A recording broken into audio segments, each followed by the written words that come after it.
HJs, and it makes it difficult for them to understand what to enforce when they don't even know what those forms say. I was just talking with a long-term energy consultant, Doug, who's one of our mentors, and he was having an issue in which was an existing water heater to remain, which is locked up by the software where you can't change anything about it. And it was saying the BTU input of that water heater was a certain number, and it wasn't true. But it was existing to remain. The building department wanted to match really what was the existing to remain system, and it wasn't possible because of the limitations of the software. Does everyone here know where to go in terms of a tool to find out what's happening under the hood of the software? The ACM. That's got to be your Bible. It has to be your Bible, okay? I wish the directions to the software were better, but they're not. So we all know we gotta deal with it, and I don't care what software you're using. The user manual sucks. We're not recording, are we? Oh, we are recording. Okay. But understanding what's supposed to happen, a lot of times then you're learning, how to be able to manipulate those results so that it's speaking to the project correctly, and that we're getting a document within the set of plans that our building departments can actually use that makes sense. How do you name things? Are you thinking about how you're naming things to make this certificate of compliance a gold mine of insight? Do you just go wall? Or do you go, this is the detail number of this wall that you will find in the drawing set, and I'm gonna connect the dots for you? Do you just go water heater? Or do you look to the equipment schedule and use the equipment name that's in the equipment schedule? Give everyone guidance. Those drawings need to be the map of what we're seeing in the forms. I 100% believe those forms should be checklists. They have to be checklists to what we're seeing in the design documents, because do you guys know if your contractors are actually reading the certificate of compliance forms? Most They don't. Yeah, they're not. They don't. Because they don't make sense. They're googly-gook. We have to be the people who are making sense of it. And we have to tie it as well as we can to the design drawings. And if that means telling your client, no, I am not gonna give you a compliance form for you to submit tomorrow when you're not showing me what your design drawings include. I have to connect the two. We have to start pushing back with our clients so that we can give them the products that are needed to support compliance appropriately, accurately, with minimal questions. And we're the ones who have to work the hardest to be able to do that, okay? I want you to put your kid in front of that report and have them tell you where they can find stuff in the drawing set, because if your kid can't do it, your contractor can't do it. That's all I'm saying.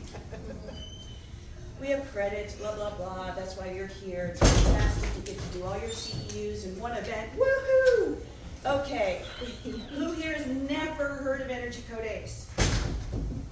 It's a safe environment, you can do it. Thank you, thank you. I have to tell you, just 5 years ago, I would ask that question, and only 1 or 2 people would raise their hand saying they heard of Energy Code ACE. I have flipped the question, and now I say, who hasn't heard of Energy Code ACE? And it's been pretty amazing how up and down the state of California, and even outside of California, how many people are aware of our program and what we've been trying to do. We're in the process of updating all of our tools for 2025. We do have a beta 2025 reference ACE. We still are cleaning it up a bit. I gotta tell you, the Energy Commission was very, very, very late in producing the final documents for 2025, and that put us really behind.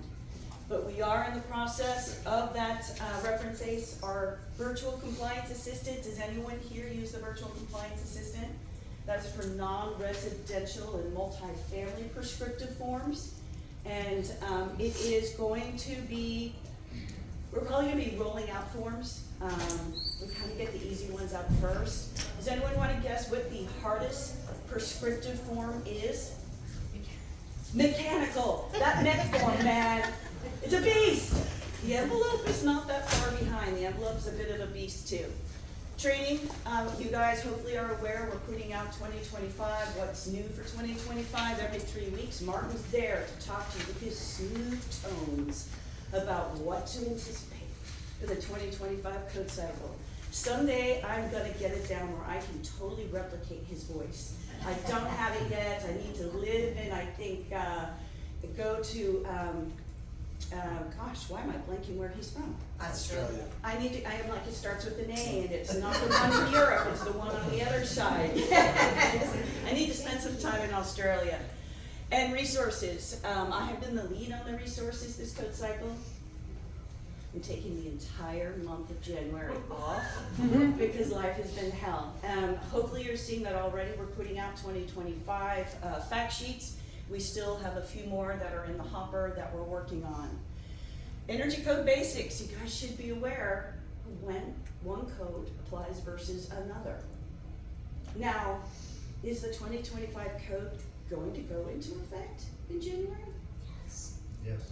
So there's a lot of confusion with AB 130, that the energy code is not going to go into effect in January because anything that wasn't approved before this month is not allowed to change for residential occupancies. What do I mean by residential occupancies? What building types are those? Single family, multifamily, hotel, motel, senior living facilities, the entire R booklet, all of it, okay? For 6 years, anything R is not allowed to change in terms of stringency until 2031. So, for those of you who are anticipating to take the single family CEA exam next year, that's it for 6 years. Reason to get it done next year. Though non-residential will continue to evolve, and there is, right now, we're working on the 2028 code cycle for non-residential occupancies. So, when we get towards the end of the year, are you already communicating with your clients? I mean, we sent out emails 6 months ago going, tell us what's on your desk now. Tell us when you engage in a contract for a project as soon as possible. Because the first conversation has to be, what code cycle is this project going to be subject to? And if you are anticipating 2022, because your client's going to submit before January 1st, that's a big fat lie. They never do. They never check to see if their building department is open. A lot of building departments, they have different rules. It's either one, you submitted, okay, you're in that code cycle. You submitted and you paid every single fee. Now you're in that code cycle. What do you guys do? Application date. Application date, and you don't worry about the fees? Gotta tell you, most of the other building departments, they do want the fees also. So how many projects are we gonna redesign the beginning of next year? I have 3 projects right now that it was the 2016 code cycle. They've been keeping it alive. They lost the battle because of funding. And now they have to redesign from 2016 to 2025 because we're not going to be able to submit until next year. That's a big jump, and the clients are freaking out, man. Mandatory? Is mandatory something that you can have any wiggle room on? Do mandatory measures show up in that certificate of compliance form? Some of them do, but most of them are not. The Energy Code expects the architect and the contractor to be fully up to speed on mandatory requirements. That's a big fat lie. So there are some tools that are provided by Energy Code ACE about putting together note blocks. We have not done note blocks for non-residential and multifamily because through the virtual compliance assistant, we have been working on integrating the mandatory requirements into that tool so that you could print the certificate of compliance and a tailored set of mandatory notes to give to the client to put into the drawing set. I know a lot of people, especially for residential, they use the mandatory measure summary put out by the Energy Commission. I love it, but I hate it. Why do I hate it? It's everything under the sun. And you don't have an easy way of editing it to make it appropriate to the scope of the project. throwing everything on the drawing set just to cover your ass is not helping people understand what is required for compliance for that project. So we have a tendency not to talk about mandatory requirements a lot with our clients, because it's not something that we're working on documenting in the certificate of compliance, and it's not a conversation. It's a, you gotta do it, right? Oops, I have the CEC in the room, I need to stop some of the words associated. Prescriptive measures. This is where our conversations are with our clients. How many of you use the prescriptive approach? Some. Then all of you are doing it wrong. Because there is no way in heckola you are completely documenting a project without using the prescriptive forms. Because anything outside the conditioned space of the building, you can't put in that performance calculation. So what are you doing with outdoor lighting? What are you doing with lighting in unconditioned spaces? What are you doing for design review and commissioning? What are you doing about pools and spas? It goes on and on and on. That performance calculation is one bubble of the project, and that is the conditioned areas of the building only, okay? The biggest mistake I see people make, they are not documenting the entirety of the project to the requirements of the energy code. How many of you guys here do multifamily commercial buildings? How many of those have elevators? Are you documenting the mandatory requirements for elevators with the NRCC PRC-E form? Then you are using more than just the performance report, by the way. So we have a winner in the front row here is all I'm saying. Just started getting into it. Energy coding saves lives. Oh my gosh, okay, say that really loud towards that phone right over there. You just said Energy Code A saves lives, and you just made my day. Thank you so much. So prescriptive is a methodology in addition to being a series of code requirements. And this is where the cost effectiveness of the energy code lives. It has to show with exhaustive studies that that measure will pay for itself over the lifetime of the energy savings of that particular feature. That's why I love what I do. It's all proven with cost effectiveness studies. It makes the mandatory, conversations a little hard because they don't have to meet cost effectiveness. Prescriptive does, okay? And prescriptive, if it's serving a conditioned part of the building, opens up the conversation for a performance calculation. But I don't know about you, but my clients want to trade away rigid on the walls. We want gas, we want no PV, what battery, huh? And you're starting in such a detriment from the first moment you have a conversation with your client. We have to give them more realistic expectations. Are you guys doing intakes of your projects, comparing it, what they're designing to the mandatory and prescriptive requirements, having the conversation, yes, I can give you flexibility here, or yeah, no, that's mandatory. You're gonna do it. Let's talk about the best way to do it. And are you letting them know where are those trade-offs really happening in the performance approach? When I have to choose between PV, gas space heating, and rigid on the walls, which one's gonna take the biggest hit? Which one's gonna take the biggest hit? Gas space heating, PV, or rigid on the walls? They're like, I want it, I don't want it, give me what I want. It's gonna depend on the location of the building. Yeah. It's gonna depend on the size of the building. It's gonna depend on the occupancy of the building. How many of you are up to speed on the occupancies of the building code? Please spend time in that section of the building code. It's like the third chapter? I think it's chapter 3. Chapter 3 and 4. It's beautifully written. And if you do upcodes, I love upcodes, they even give you pretty pictures showing you what those occupancies look like. It's a thing of beautiness. And I've been given a promise, we'll see here if Will is gonna uphold this promise, that the energy code is gonna start speaking more occupancy and less these esoteric building types that no one really knows how to fit those into the puzzle piece of occupancies. So, please learn about occupancies. So CalGreen, part 11 has been moving right along, right? Does anyone here also work with CalGreen? There's absolutely no way you can be an energy consultant and not work in the arena of CalGreen. Now you might not be the CalGreen expert, but you have to know how the requirements of CalGreen interact with what you're discussing with your clients. So mid-code cycle, intervening code cycles, July of a year and a half ago, they introduced embodied carbon scoring for the first time in Calgary. And the features of the building that show up in our performance calculations is what's going to have to be meeting these embodied carbon requirements when if we decide to use there's different pathways. We can go prescriptive, we can go performance, and they're tied to the energy code. Are you guys thinking about offering those services? Now, I find most of my architects are up to speed on this. So before you make a lot of investment there, talk to your clients. Are you doing this? Are they even doing buildings that trigger it? The trigger is new or major renovation, non-residential buildings that are greater than 50,000 square feet, or school buildings that are over 50,000 square feet. Do you have projects that meet that threshold? Don't see any hands going up.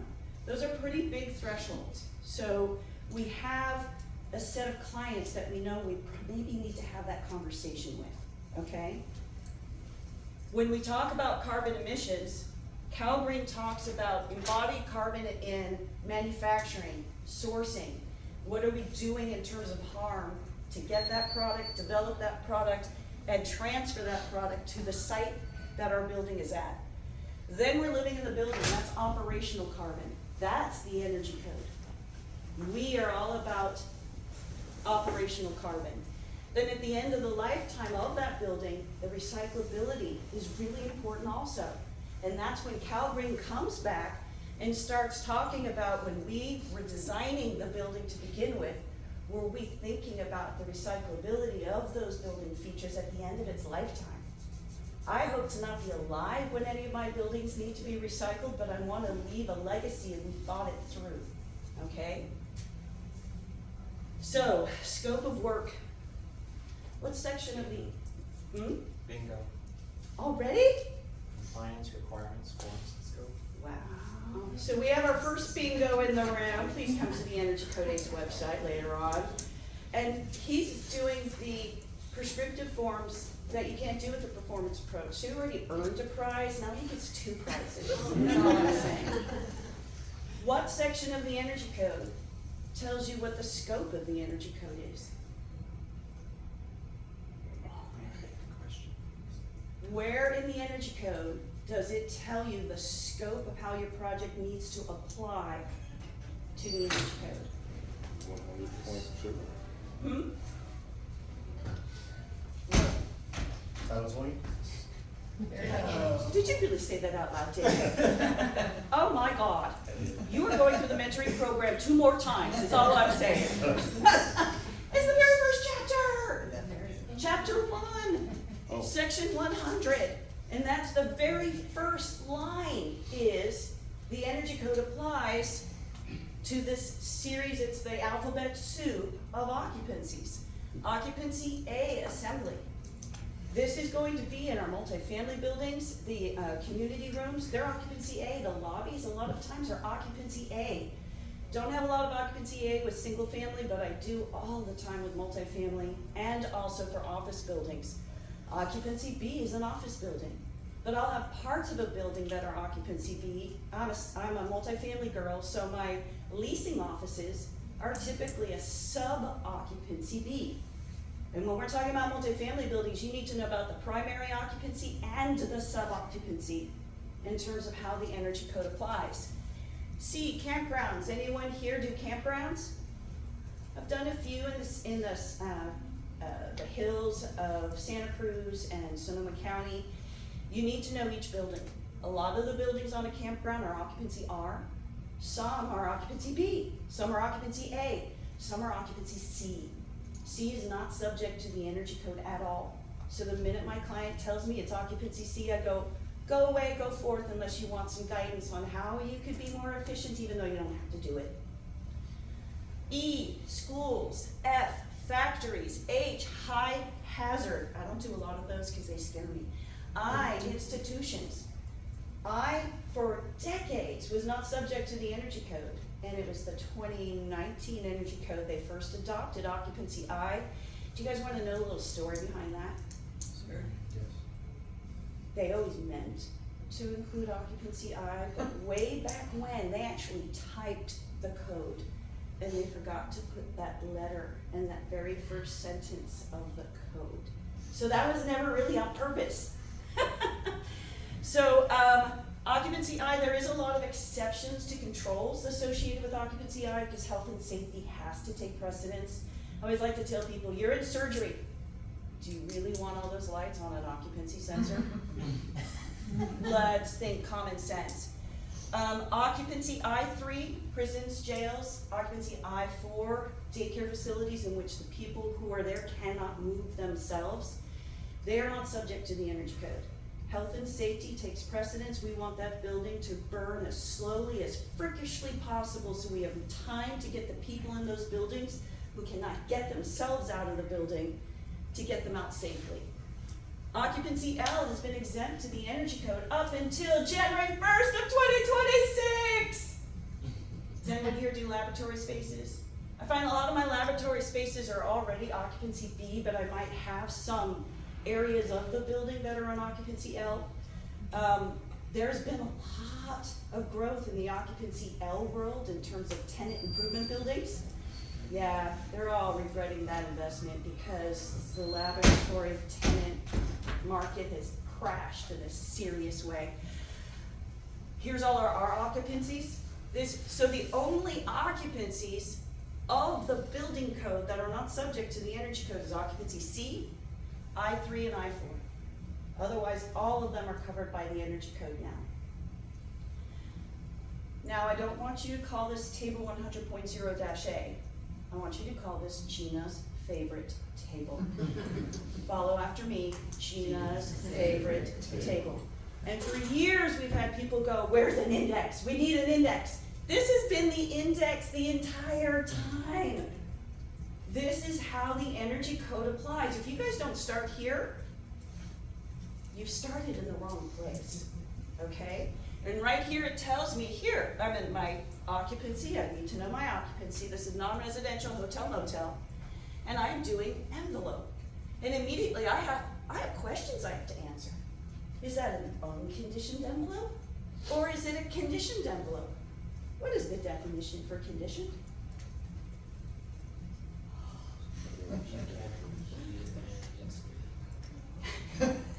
So we need to know about our mechanical equipment. And if a mechanical system is serving more than 5 BTU per square foot of cooling, it's conditioned. If it's over 10 BTU of heating, it's conditioned. And I have done many projects where it's a huge warehouse, and they'll have a little electric mat there for the workers as they're packing things to have some heat. I divide that BTU by the square footage, they're less than 10. They're not conditioned, even though there's mechanical equipment in the space. So don't always assume the space is not conditioned. Or if your client goes, yeah, Gina, we're gonna take this brick warehouse that was built in 1905 with single pane, metal framed windows. Oh, and yeah, half the roof is skylights, by the way. And it's never been, it's been storage, so we never had mechanical heating or cooling. And now we're gonna turn it into an office space. Is mechanical equipment required?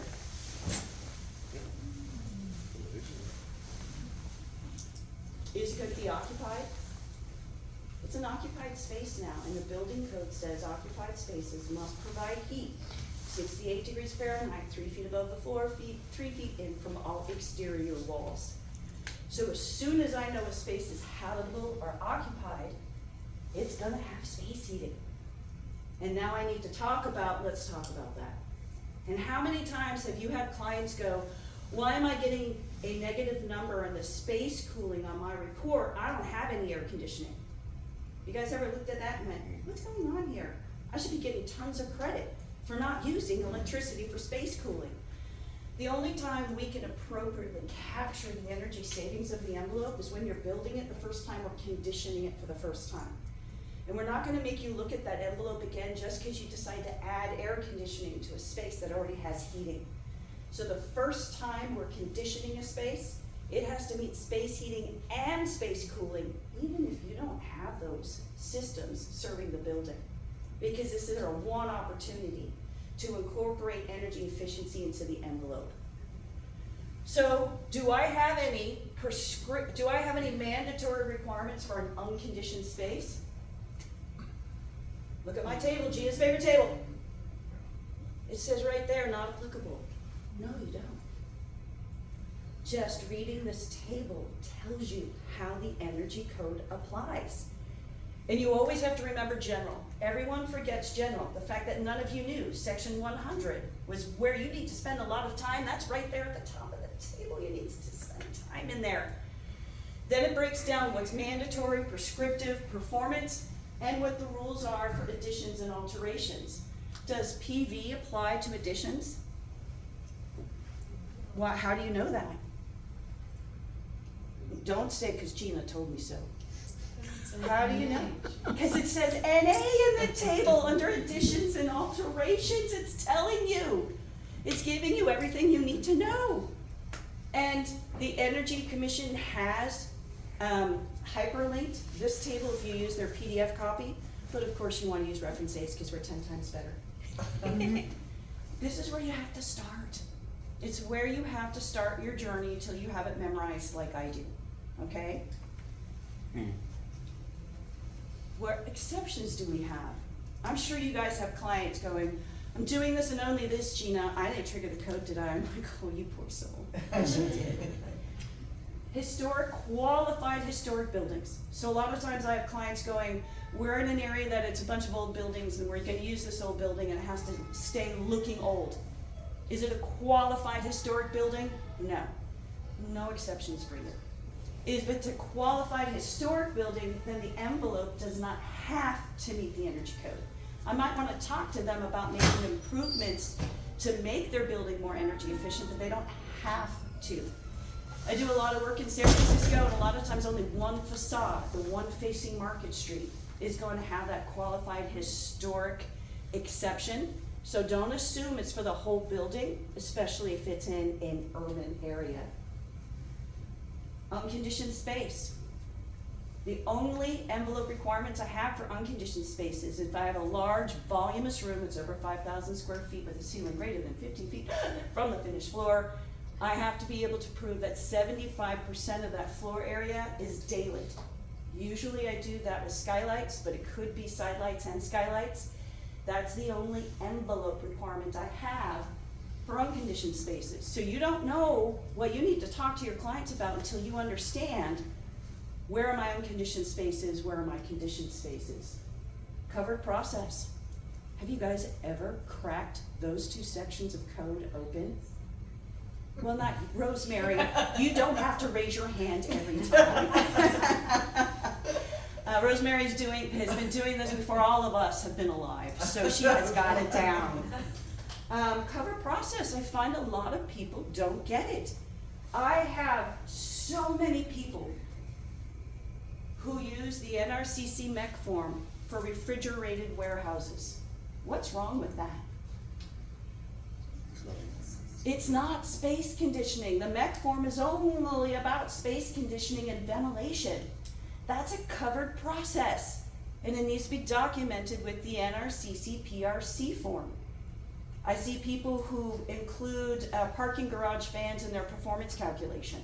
Great, I'm glad you're able to do that, but that was a stupid move because you have a ton of other requirements you have to show compliance to for that parking garage. You're not done because you put the exhaust fan in your performance calculation. There are more requirements than that that must be considered and documented. And the best way to typically find out what do I need to do is to use the compliance form. It's there to help you, especially the virtual compliance assistant, where we ask you some simple questions to get started on your journey in making sure we're capturing everything. Temporary buildings. We dealt with a lot of these. Every time we have a fire, we're dealing with temporary building issues in which a lot of building departments are allowing people to build temporary buildings on their lots as they're rebuilding their main home. But they were temporary buildings, meaning they were supposed to go away once that temporary building permit has been lapsed. I found like in Sonoma County, they were deciding, okay, we're gonna let you keep that ADU now, and we're gonna let you convert that temporary permit to a permanent building permit. But that now means I'm subject to a code of this moment in time, and that might have been built last code cycle. So it can cause some complexities. So don't assume also that the building is always going to be subject to the energy code. You need to know, is this a temporary building at all? It's a question worth asking, especially in areas that they're struggling with how to rebuild, and there's a lot of temporary building allowances by the local authority. New construction. Newly constructed is a building that's never been used or occupied for any purpose, and that includes a TI building in which the tenant improvement space is now being occupied for the first time. So the tenant improvement building was built 10 years ago, and they finally got a tenant for half that building. And it was a cold shell, and now they're gonna put some heating or cooling in it, and it's going to be warm shell. It's never been occupied before. You will have to meet the energy code as newly constructed, which does include PV and battery. Even though that building was built 10 years ago, it hadn't been occupied. So understanding isn't the first occupancy of a building is important. The electrical power distribution requirements and the controlled outlets. I don't know why people have a thing about controlled outlets. So like, do we have to do controlled outlets? Are you the first tenant of this office tenant building? Yes, then yes. You have to do the entirety of the electrical power distribution requirements because it's newly conditioned. It has not been occupied before. Additions and newly conditioned. So they're conditioning a building for the first time, that 1910 warehouse with the brick and the single pane windows. It has to meet the energy code as an addition because I'm introducing mechanical heating or cooling or both for the first time. So I don't have to meet new construction, which would mean PV and battery. So I do get some leniency, but it will be an addition, meaning that every single bit of that envelope has to meet current code, unless what? Why might you might not need to meet all of the envelope requirements of the current code? We just talked about it. It's historic, which I find happens a lot. So these are all the questions you need to be asking to know what really is the scope of the work. Alterations. If I am heating a space for the very, very, very first time, and then I'm replacing the windows, so many times I find people say, oh, that's an altered window. No, no, no. That is a new window because I am heating it for the first time, and I have to meet the energy code for additions as new construction. Repairs do not trigger the energy code, but they change the definition of repair every single code cycle, okay? Because it's only a repair because it's not an alteration, and that the work you're doing is not going to increase the energy use of that particular feature. So I have a 2x4 pin-based light that the ballast is dying. And it was a Insta-start ballast. I'm like, I'm gonna save energy and I'm gonna put in a dimming ballast because I'm gonna save the planet faster. Guess what? Dimming ballast uses more energy than the Insta-start ballast, and that is no longer a repair now because you put in a ballast that's using more energy. What project scope is not going to be subject to the energy code that every single one of your clients is hoping you're gonna go, oh yeah, you didn't trigger the energy code? Which one of these will not trigger the energy code? I have one person saying C.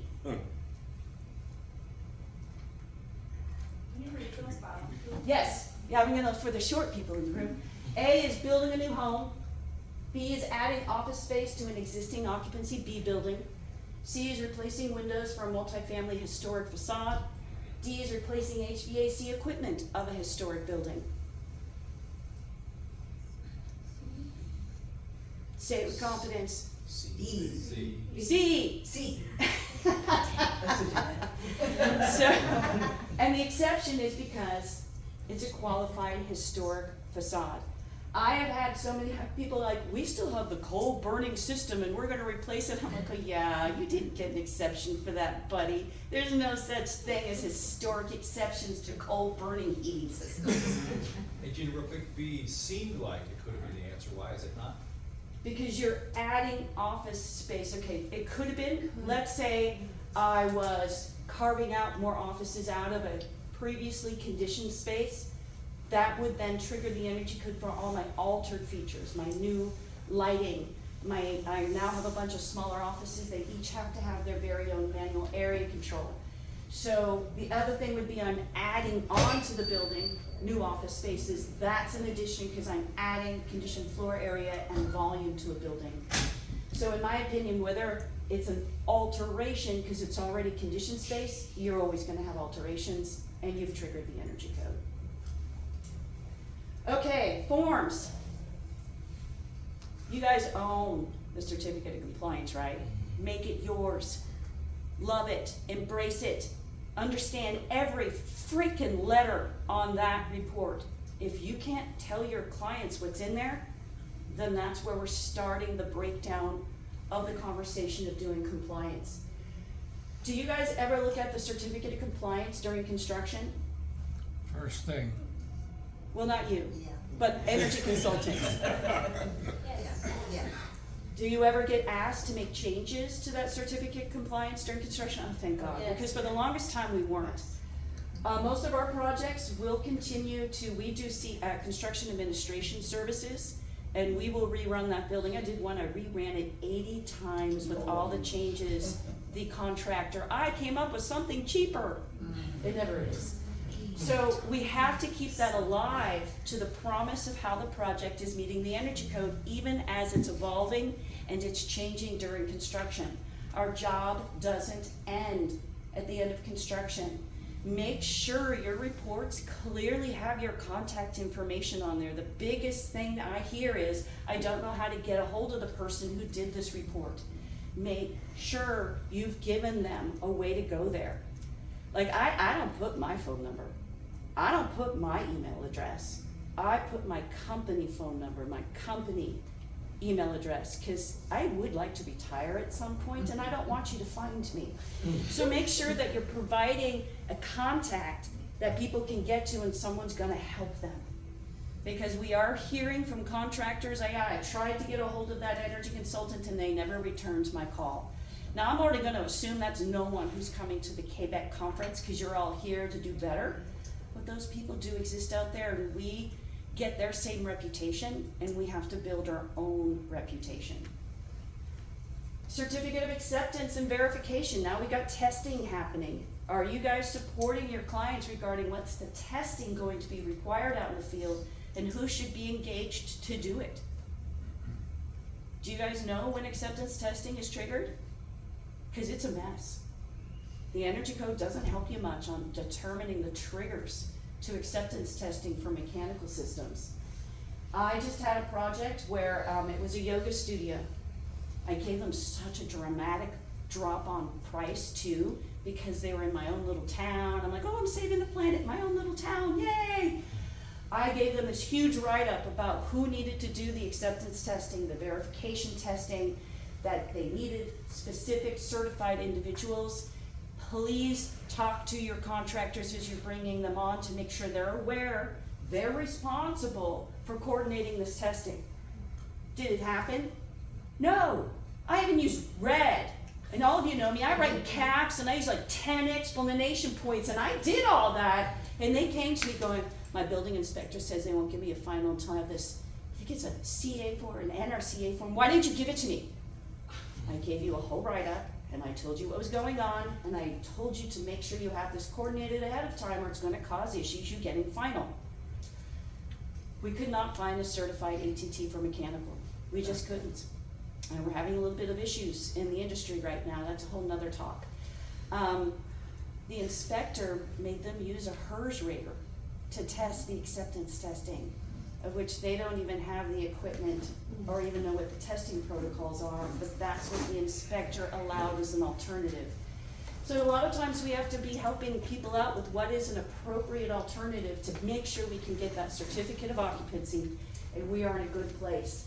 Because the more we can do at the beginning of the design of a building, the cheaper the building is. The worst time to figure out the energy code is when they submit for permit and they get a plan check comment going, where's your Title 24 calcs? You guys have been called in on those jobs before, right? Yeah, 2 weeks before final, Gina. Well, I get them when it's already, it's a plan check comment, where's the envelope calcs? We did this huge office building, they had mechanical, do mechanical, electrical, do electrical, no one did the envelope. And it became a finger pointing thing, at least 5 projects a year we get that way. And I get to come in for the first time because suddenly they realize they need an energy consultant, and I have to tell them they have to completely redesign their building, and they submitted for permit already. Getting in early is so incredibly important. Now, there is a commissioning process associated with the energy code. I like to challenge all of you to use it and to talk to your clients about doing it anyway, even when it's not triggered. If at a minimum, the design review. Because the design review is a meeting that's supposed to happen at schematic design, and we talk about, well, what compliance pathway are we going to choose? How are we gonna do it? Who's gonna do it? You want mechanical to do your own, that means I don't get to tap into that mechanical system in my performance calculation and give you flexibility. Is that what you really, really, really wanna do? And almost always they go, yeah. They insist on doing it themselves. Every single project they've tried to do that, we've ended up having to bring in the mechanical system to give them flexibility with the envelope, because they just don't understand it till they see it, the impact of making those decisions about how the project is going to evolve. The virtual compliance assistant has that entire commissioning process built into the NRCC CXR form. You can use this tool and never print the form. I challenge all my designers, use the tool so you know what your design is supposed to do and why you're going to me for flexibility, because you already know what your design is supposed to do. And you can invite people, you can invite your clients to that project for them to see what's going on before anyone hits the print button. So it's a tool that's meant to support integration with your design teams. And when we're talking about our compliance pathway, where it's either prescriptive or performance. But you guys now know I'm always gonna have to do prescriptive. And the conversation is, do I wanna utilize performance for the few building features that can use performance? Gina, how do we get the JHAs, jurisdictions having authority, or building departments, to put this whole energy equation in during plan check? Because that is the greatest inconsistency in the industry today. We're talking about you, okay? I'm not talking about the building departments right now. I wanna talk about you. There's a different, Greg is gonna talk about it on a panel on the last day. See, I had to take it upon myself to go see the CBO, the chief building official in my county, to And talk that's about great, this. you know, that's a great resource for them to have. Those are things we can do, but I really wanna talk about you and your clients in this session, okay? When you're doing the prescriptive approach, you're putting people in silos.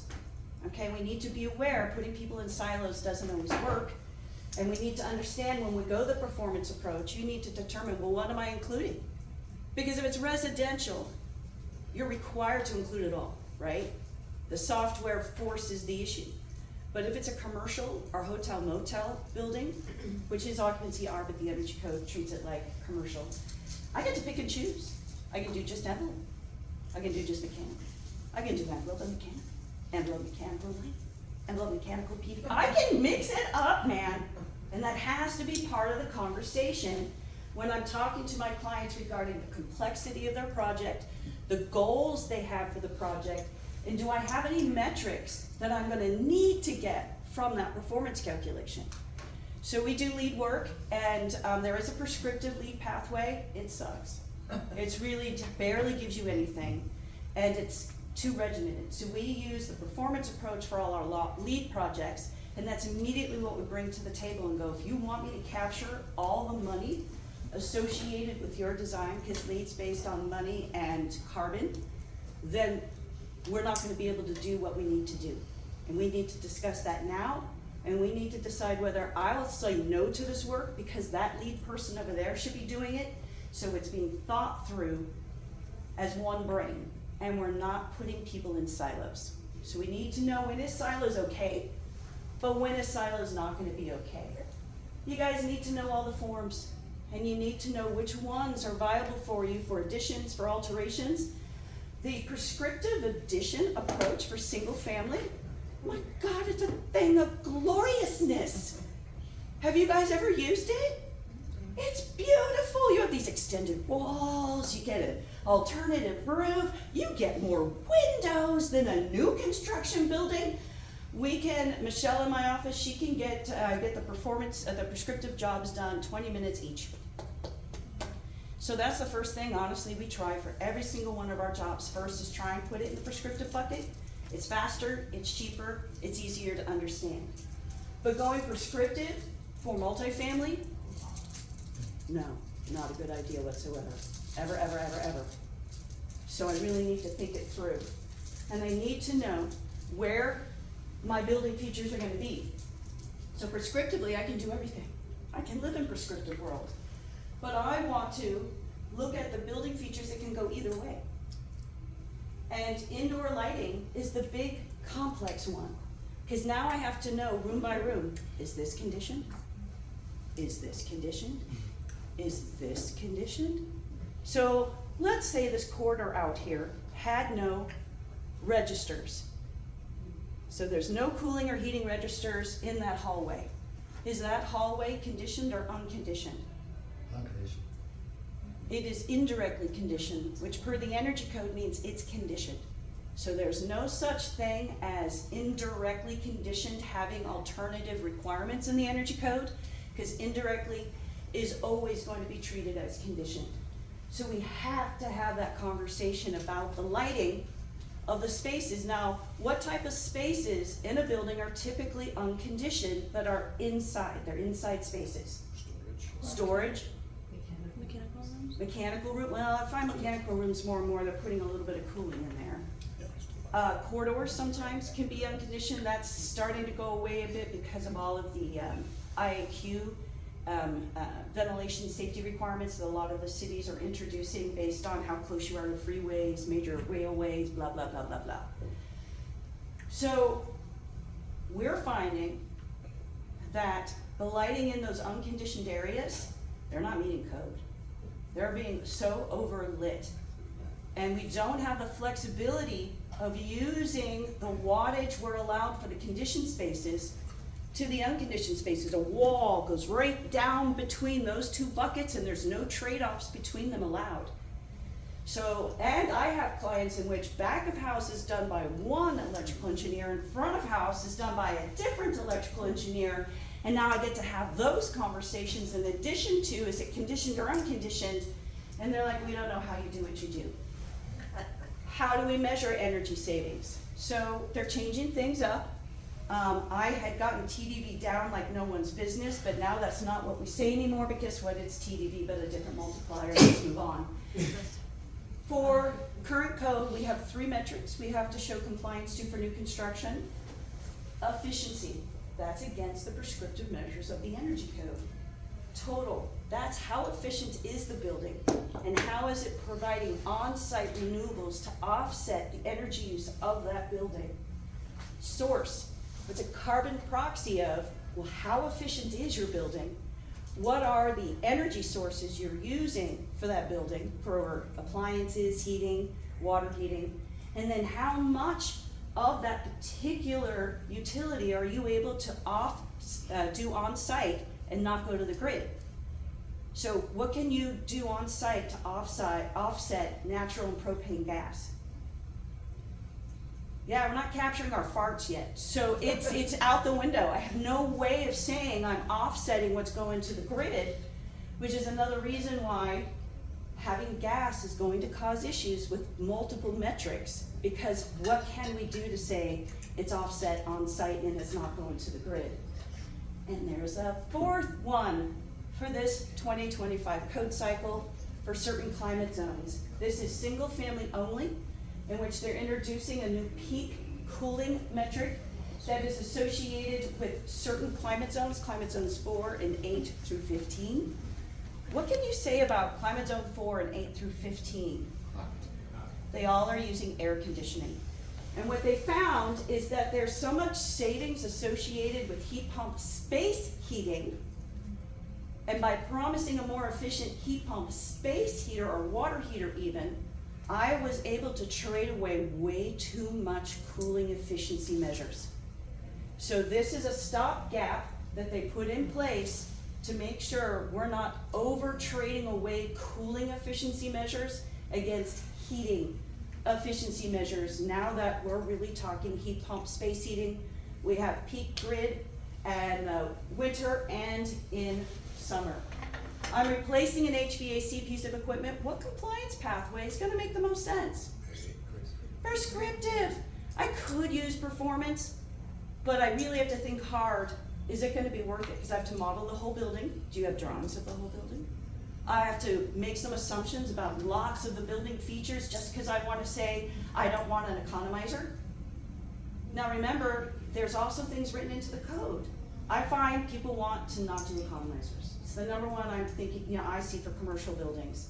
And there is a prescriptive table in the code that says if you increase your efficiency over this certain percentage dependent upon climate zone, we'll let you trade away economizers there and not have to go into the performance approach. It's built into the prescriptive measures. I'm building a brand new apartment building. What makes the most sense? I find it depends. If it's a simple 2-story garden style where it looks quacks like single family, prescriptive can work because usually our teams are very compartmentalized for those type of projects. The bigger, the more complex, the more different types of occupancies I have at the building, I'm gonna wanna go performance.